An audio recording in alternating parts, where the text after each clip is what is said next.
Hello friends, welcome to your own channel. मैं पूजा त्यागी आज आपके लिए लेकर आई हूँ साइकोलॉजी की क्लास। तो इस क्लास में आज हम बेसिक पढ़ने वाले हैं कि साइकोलॉजी कहाँ से आया, साइकोलॉजी जो है उसका पास्ट क्या है, साइकोलॉजी की हिस्ट्री क्या है और साइकोलॉजी को किस किस वैज्ञानिक ने क्या क्या बोला।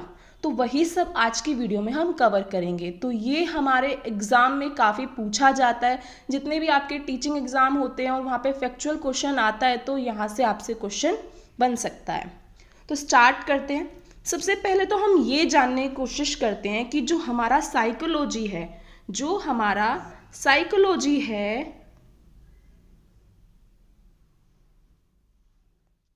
Let's start.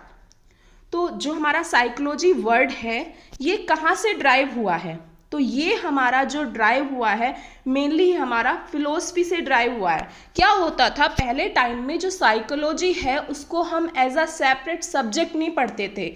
हम जो हमारा दर्शन शास्त्र है उसके अंदर ही साइकोलॉजी को पढ़ा करते थे। तो ये जो साइकोलॉजी है ये कहाँ से आया है? फिलोसफी से आया है। तो अगर आपसे कोई पूछे कि जो साइकोलॉजी है ये कहाँ से आया है, फिलोसफी से आया है, फिलोसफी की ब्रांच से आया है। इसे हम एज अ सेपरेट सब्जेक्ट आज पढ़ रहे हैं, लेकिन पहले हम इसे फिलोसफी के अंदर ही पढ़ा करते थे। तो ये किसने कहा था? ये जो हमारे एरिस्टोटल हैं, जिसको हम अरस्तु बोलते हैं, उन्होंने अपनी डी एनीमिया बुक के अंदर लिखा था जो ये हमारा साइकोलॉजी है कि ये यहाँ पे ये हमारा आया।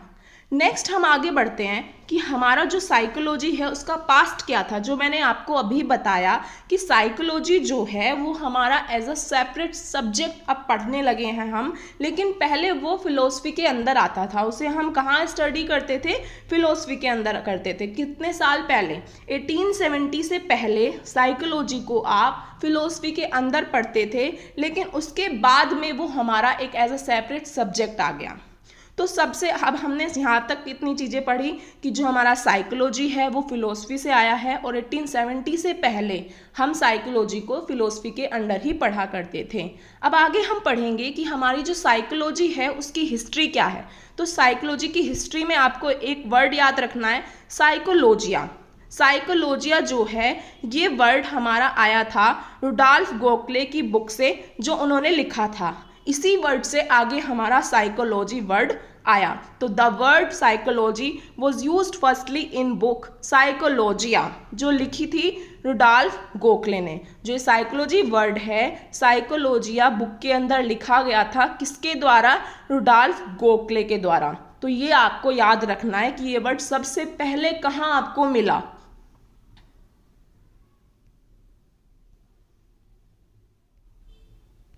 आगे देखिए। अब आपसे पूछ लिया जाता है जो ये साइकोलॉजी वर्ड है ये कौन सी लैंग्वेज से आया है। तो अगर हम बात करेंगे लैंग्वेज की, तो जो साइकोलॉजी वर्ड है ये हमारी इंग्लिश लैंग्वेज से आया है। कहाँ से आया है? हमारी इंग्लिश लैंग्वेज से आया है। किस लैंग्वेज से आया है? इंग्लिश लैंग्वेज से आपका साइकोलॉजी वर्ड आया है। तो साइकोलॉजी को आप 2 ग्रीक वर्ड्स में डिफाइन कर सकते हैं कि आपका जो साइकोलॉजी वर्ड है ये 2 ग्रीक वर्ड कौन से हैं जिनसे मिलके ये साइकोलॉजी वर्ड बना है। तो एक तो होता है आपका साइकी और एक होता है आपका लोगोस। तो आपसे ये भी पूछ सकते हैं कि हमारा जो साइकोलॉजी है वो कौन से वर्ड से मिलके बना है। आपको बहुत सारे वर्ड दे दिए तो आपको ग्रीक वर्ड याद रखना है। तो साइकोलॉजी आपका ग्रीक वर्ड से बना है। तो एक होता है आपका साइकी और एक होता है आपका लोगोस। तो साइकी का मतलब होता है सोल, आत्मा, और लोगोस का मतलब होता है स्टडी, अध्ययन करना। तो आप कह सकते हैं तो साइकोलॉजी का मतलब यहाँ पे क्या बना? Study of soul. तो सबसे पहले हमारा जो साइकोलॉजी है उसे माना गया था कि एक तरह से हम आत्मा का अध्ययन करते हैं, तो वही साइकोलॉजी है। लेकिन आगे चल के ये सभी चीज़ें कहीं ना कहीं आगे दूसरे वैज्ञानिक आते रहे, उन्होंने इस चीज़ को नकारा, फिर किसी ने कुछ कहा, किसी ने कुछ कहा। तो अभी तक हमने यहाँ तक कवर किया है, तो आप एक बार चेक कर लीजिए कि आपको यहाँ तक समझ में आ गया है। तो फर्स्टली हमने यही जाना है कि जो साइकोलॉजी है ये फिलोसफी की ब्रांच से आया है, ये बात अरस्तु ने कही थी। और बाद में हमने ये पढ़ा कि जो पास्ट था 1870 से पहले इसे फिलोसफी के अंडर ही पढ़ा जाता था। उसके बाद हमने पढ़ा जो साइकोलॉजी वर्ड है वो सबसे पहले रुडॉल्फ गोखले की बुक में, साइकोलॉजिया बुक के अंदर हमने पढ़ा। उसके बाद हमने पढ़ा साइकोलॉजी हमारा इंग्लिश लैंग्वेज से आया है। साइकोलॉजी ग्रीक वर्ड से मिलके बना है, साइकी और लोगोस। साइकी का मतलब होता है सोल एंड लोगोस का मतलब होता है टू स्टडी। तो हमने क्या कहा, स्टडी ऑफ सोल, आत्मा का अध्ययन।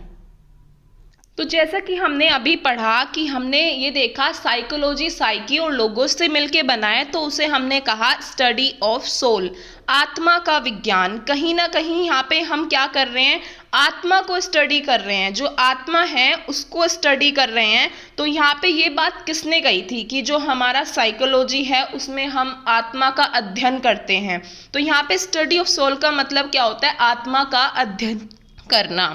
तो यहाँ पे ये अरस्तु ने, प्लेटो ने, डेकार्टे ने, इन सब ने कहा था कि हमारा जो साइकोलॉजी है वो आत्मा का अध्ययन करना होता है। तो ये आपको नेम याद रखने हैं। तो जो चीज़ें आपको क्वेश्चन में पूछी जा सकती हैं वही हम कवर करेंगे, वरना आप स्टडी ऑफ सोल के अंदर भी काफ़ी कुछ पढ़ सकते हैं, लेकिन हमें अपने एग्जाम पॉइंट से पढ़ना है, टाइम मैनेजमेंट करना है। तो अरस्तु, प्लेटो, डिकार्टे, ये 3 ग्रीक फिलोसफर थे जिन्होंने कहा था कि साइकोलॉजी क्या होती है, आत्मा का अध्ययन करना, कि हम किसी की आत्मा का अध्ययन कर रहे हैं, उस बिहाफ पे हम साइकोलॉजी को बता रहे हैं।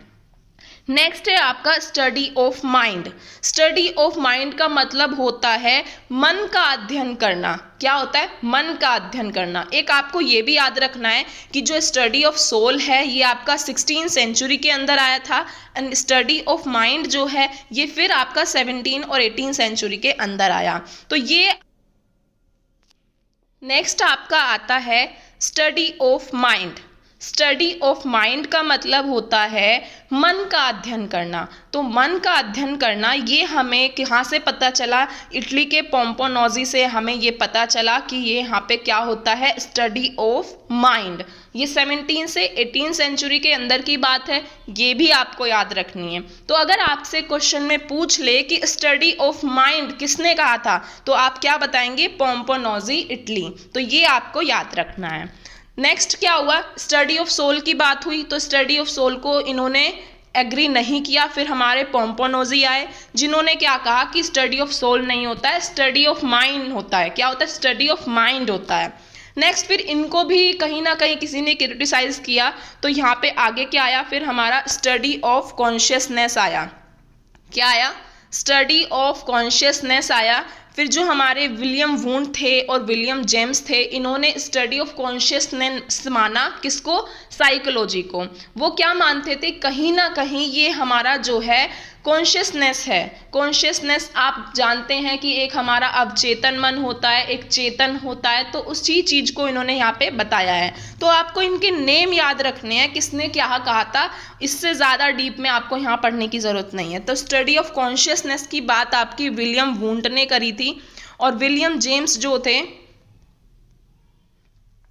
तो स्टडी ऑफ कॉन्शियसनेस की बात करी है फिर हमारी विलियम वुंड ने और विलियम जेम्स ने। तो ये दोनों नाम आपको यहाँ पे याद रखने हैं। अगर आपसे पूछ लिया जाए कि स्टडी ऑफ माइंड को नकार के किसने कहा था स्टडी ऑफ कॉन्शियसनेस होता है, तो विलियम वुंड और विलियम जेम्स होते हैं। और विलियम वुंड के लिए आपको काफ़ी कुछ याद भी रखना है। जो विलियम वुंड थे उन्होंने क्या किया था, उन्होंने सबसे पहले अपनी साइकोलॉजी की जो लेबोरेटरी होती है वो लिप्जिंग में जर्मनी में स्टेब्लिश करी थी आपकी 1879 के अंदर, और उन्हें एक्सपेरिमेंटल साइकोलॉजी के फादर भी बोला जाता था। तो ये सब चीज़ें कुछ फैक्ट हैं जो मैं आपको आगे कवर कराऊंगी, जो कि हमारी साइकोलॉजी की बुक होती है 11th क्लास की, उसकी एनसीईआरटी बुक के अंदर है। नेक्स्ट आता है आपका study of behaviour. Study of behaviour की बात क्या कही है, किसने कही है, वॉटसन, थॉर्नडाइक, स्किनर, वुडवर्थ। ये कुछ वैज्ञानिक थे जिन्होंने कहा कि स्टडी ऑफ कॉन्शियसनेस नहीं होता है, साइकोलॉजी क्या होता है, बिहेवियर की स्टडी करना। जो हमारा बिहेवियर है उसकी स्टडी करना ही हमारा कहीं ना कहीं साइकोलॉजी होता है। और बिहेवियर दो तरह से होता है, एक होता है इंट्रोवर्ट, एक होता है एक्सट्रोवर्ट। लाइक इंट्रोवर्ट क्या है कि हमारे अंदर क्या चल रहा है वो हमारा एक बिहेवियर है, हमारा बाहर से अलग बिहेवियर दिख रहा है वो भी एक अलग बिहेवियर है। तो यहाँ पे इन्होंने क्या कहा है कि अब आज भी जो एट प्रेजेंट हम मानते हैं साइकोलॉजी क्या है, तो एट प्रेजेंट साइकोलॉजी को माना जाता है कि हम बिहेवियर की स्टडी करते हैं तो वही साइकोलॉजी है। लेकिन जो पास्ट में ये सब चीज़ें थी, कॉन्शियसनेस, माइंड, सोल, ये सब हमें पढ़ने होंगे। लेकिन आज की डेट में हमारा साइकोलॉजी क्या है, स्टडी ऑफ बिहेवियर, जिसमें आपको नाम याद रखना है वॉटसन का, थॉर्नडाइक का, स्किनर का, वुडवर्थ का। तो हमारे जो फादर ऑफ बिहेवियरिज्म हैं वो कौन है, ये भी हमसे पूछा जा सकता है कि फादर ऑफ बिहेवियरिज्म कौन है। तो फादर ऑफ बिहेवियरिज्म आपके जेबी वॉटसन है। एक इम्पॉर्टेंट फैक्ट आपको याद रखना है कि जो आपका बिहेवियरिज्म है उसके फादर तो जेबी वॉटसन हैं, लेकिन अगर आपसे पूछा जाए कि जो बिहेवियर वर्ड है वो सबसे पहले किस बुक के अंदर देखने को मिला, तो वो आउटलाइन साइकोलॉजी के अंदर आपको देखने को मिला, मैकडूगल की बुक के अंदर। तो ये आपको याद रखना है। नेक्स्ट, एजुकेशनल साइकोलॉजी के फादर किसे कहा जाता है, तो एजुकेशनल साइकोलॉजी के फादर आप थॉर्नडाइक को कहते हैं। तो आज हमने यहाँ तक कवर किया। नेक्स्ट क्लास में हम इसके आगे का कॉन्सेप्ट लेकर आएंगे। Thank you so much. अगर आपको क्लास अच्छी लगी है तो कमेंट करिएगा, और अगर आप किसी टॉपिक पे वीडियो चाहते हैं कि उस टॉपिक को पहले कराया जाए तो उसके लिए भी आप कमेंट करिएगा। Thank you so much.